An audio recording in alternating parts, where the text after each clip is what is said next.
you for being here, and hopefully for anyone who wasn't able to make it, we were just talking about how crazy September is when everybody wakes up from summer. So if you're a little groggy like I am, I flew in and got into Albany at about midnight last night. So even I sound a little groggy, realizing that, wow, it's September and now everything's on, and all kinds of training sessions myself that I'm doing. And it's great though. It was a beautiful, beautiful summer.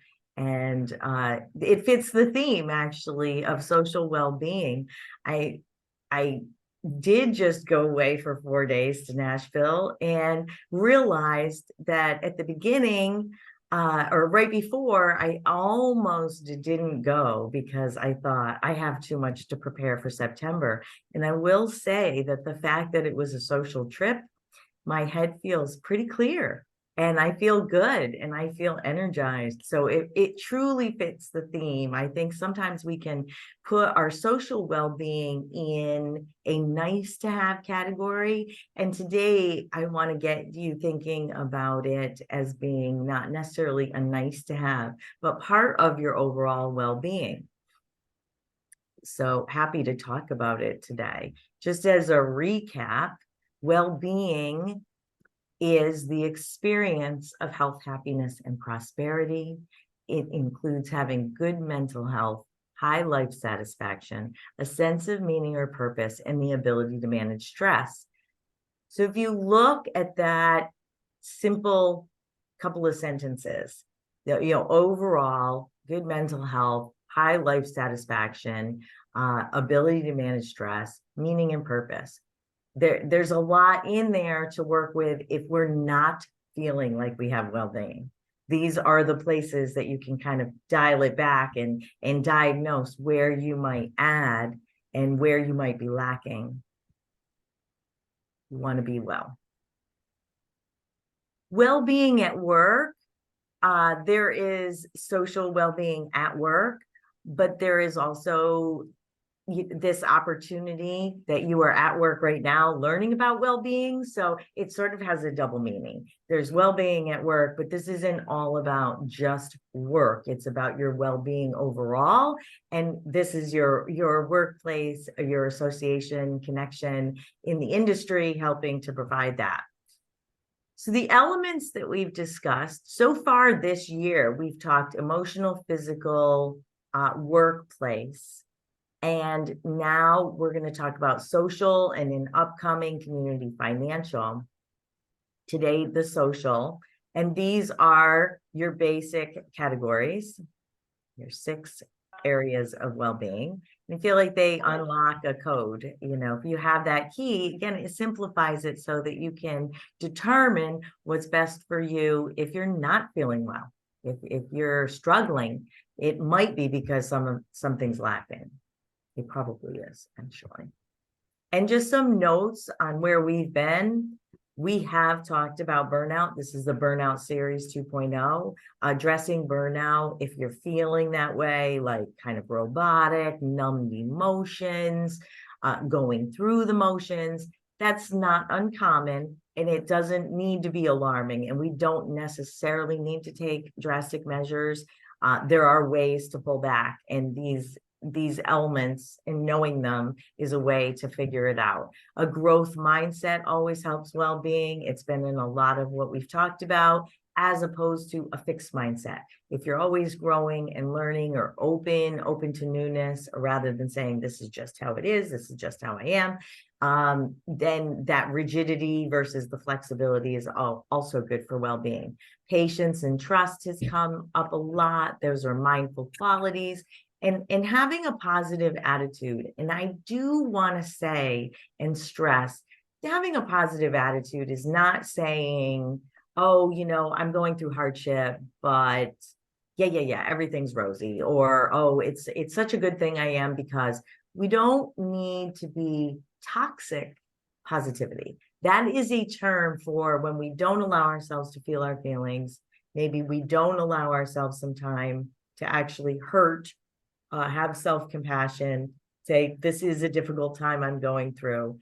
and just saying, oh, well, this is all great. We don't want to kind of positively whitewash things, but it does mean that after you kind of process what's going on and any difficulty and challenge in your life, you're choosing maybe those positive elements to focus on. And as we talked about before, your brain has a way of wanting to cling to the bad because the bad tends to be where the problem solving is.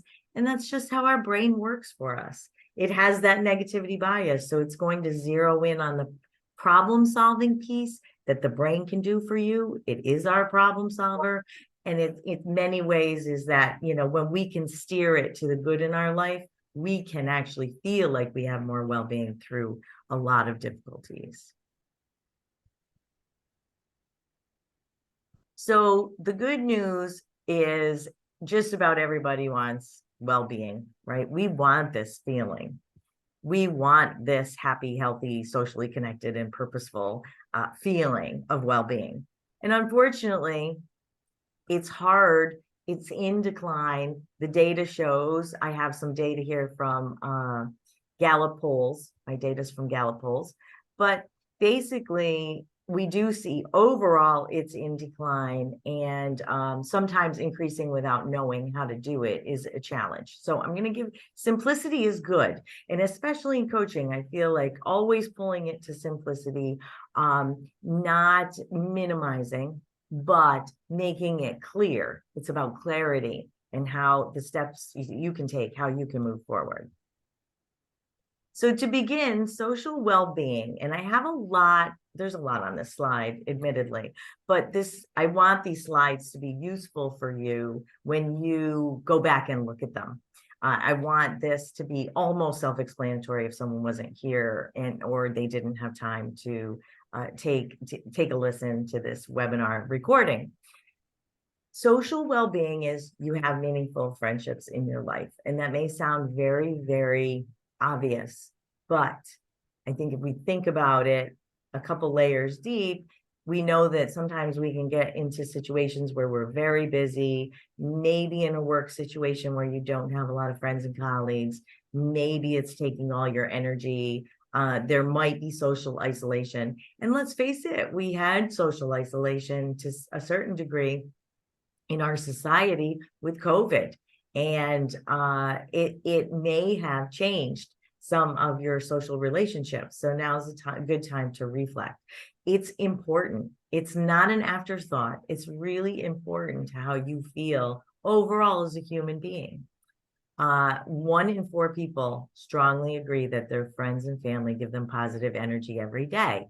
And I hope you're among that, feeling good, feeling that there are people around you that make you feel good, that strongly agree. I bet if it was, slightly agree or just agree, it would probably be 3 of 4 or 4 of 4. Again, this is some Gallup poll data. 3 in 10 employees strongly agree that they have a best friend at work.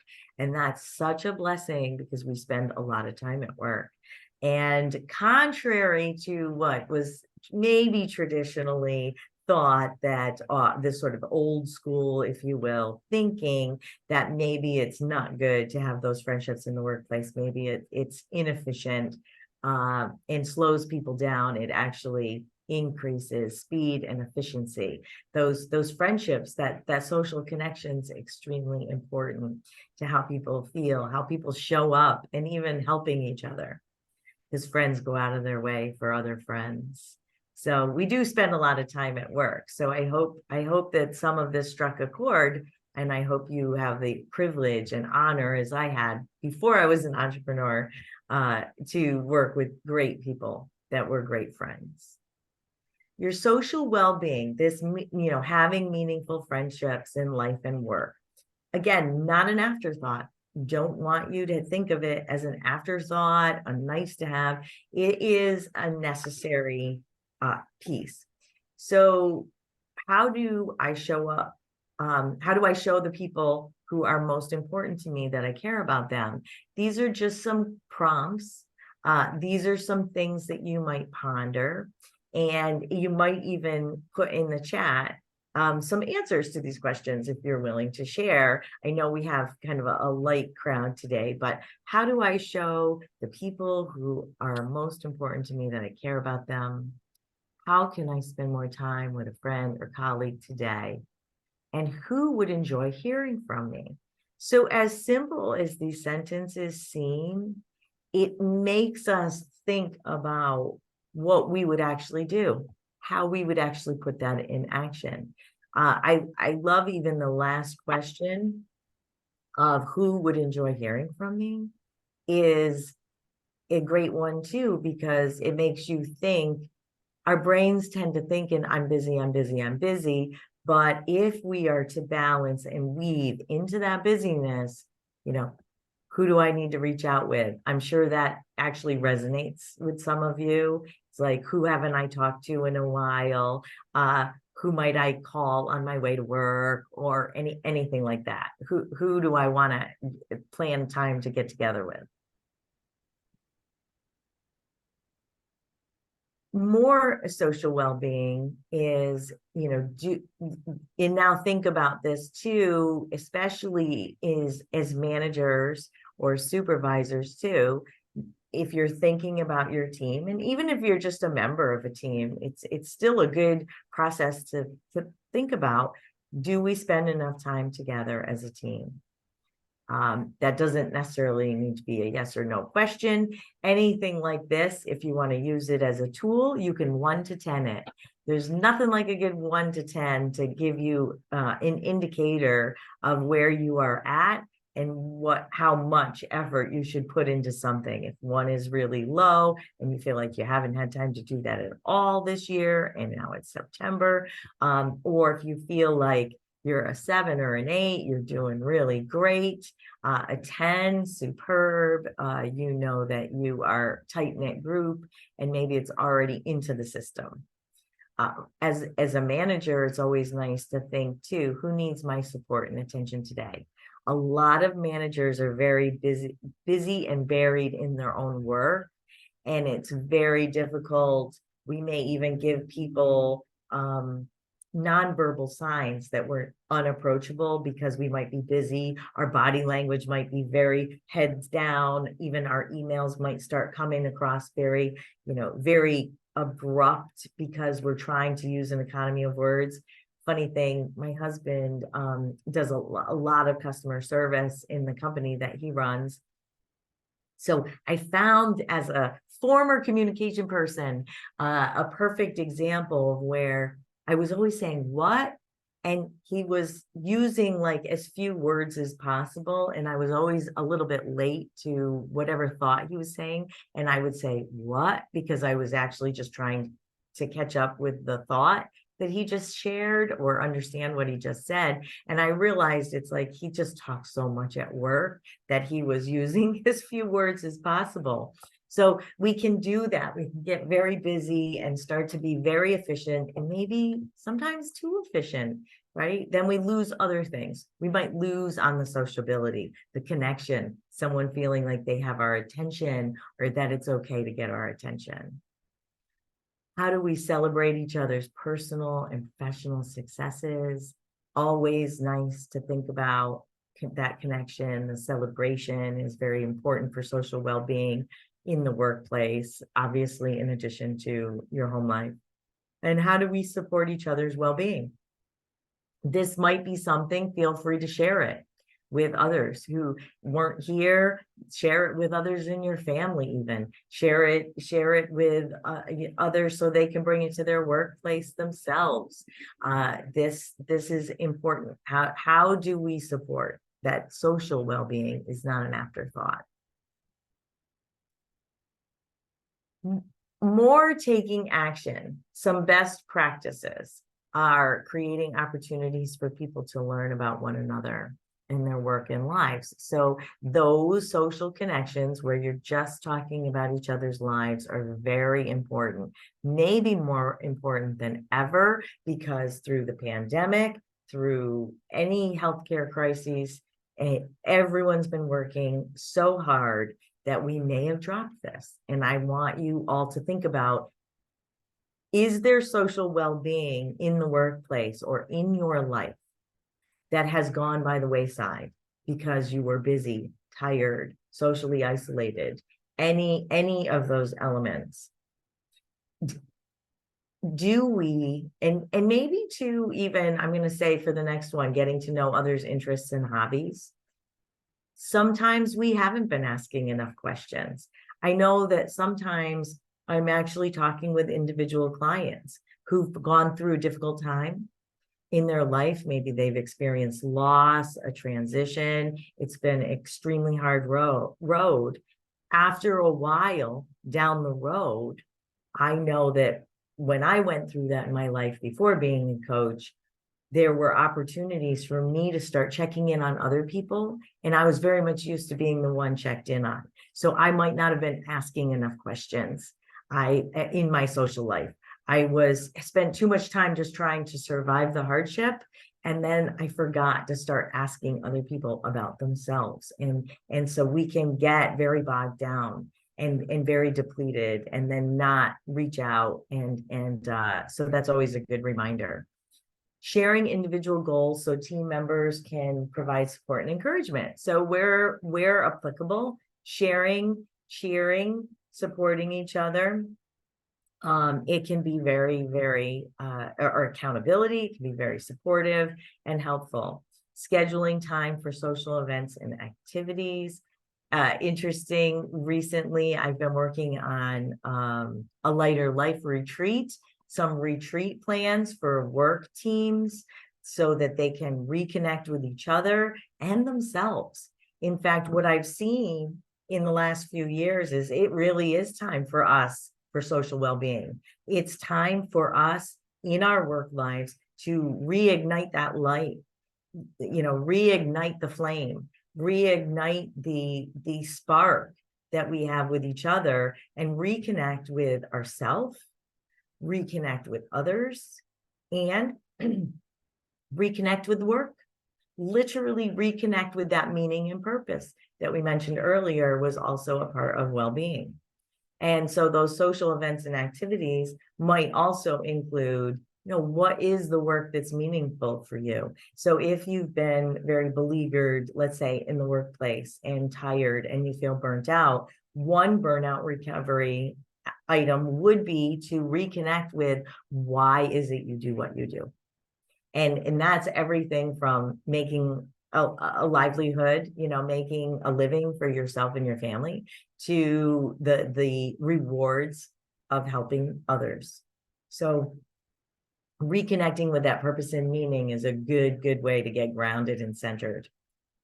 And mixing social time with physical activities. This is another way overall, and we've talked about physical well-being as one of the main 6 of well-being in general.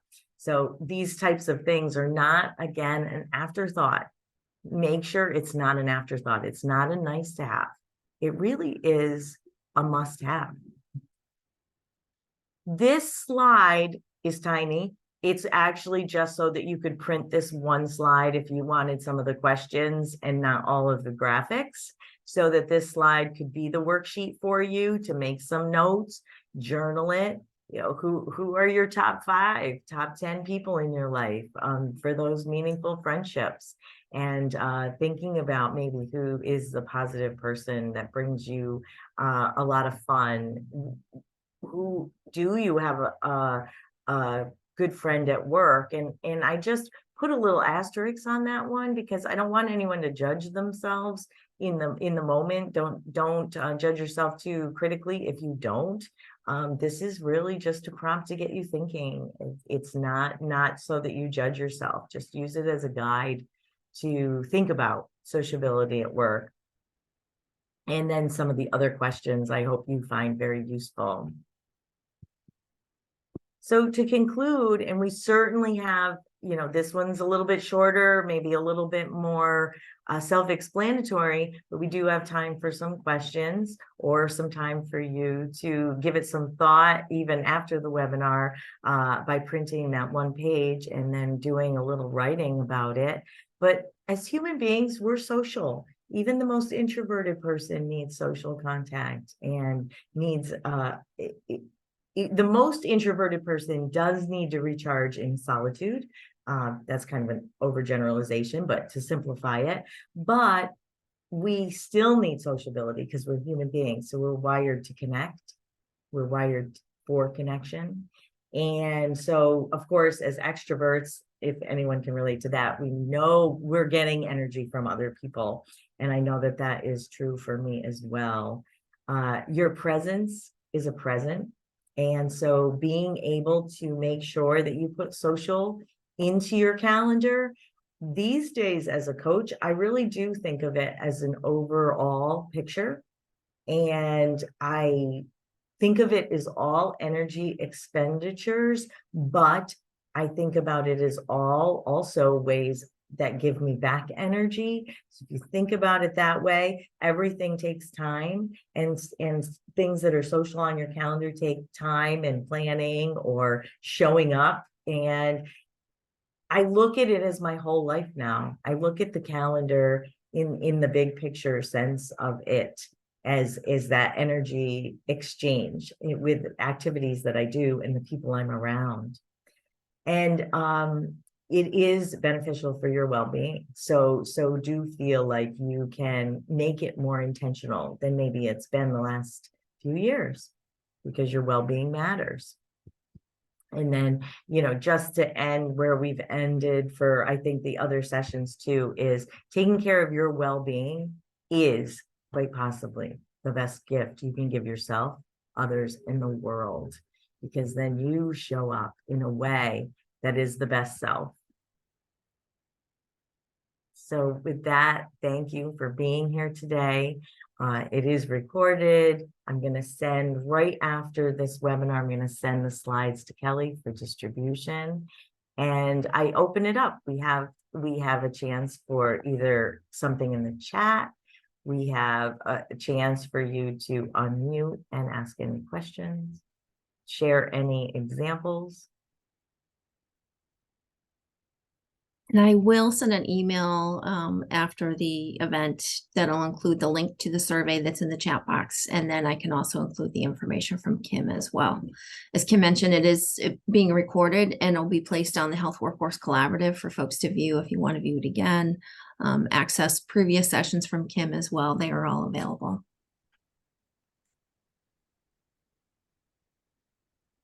Well, and I so appreciate all of you too for having this series, because this is my meaning and purpose, is to make it easy for you to get this information. My meaning and purpose in my job is to connect with as many people in workplaces and with associations and collaborations to get good well-being out to you in an efficient manner and in a way that you can weave it into your work life as well.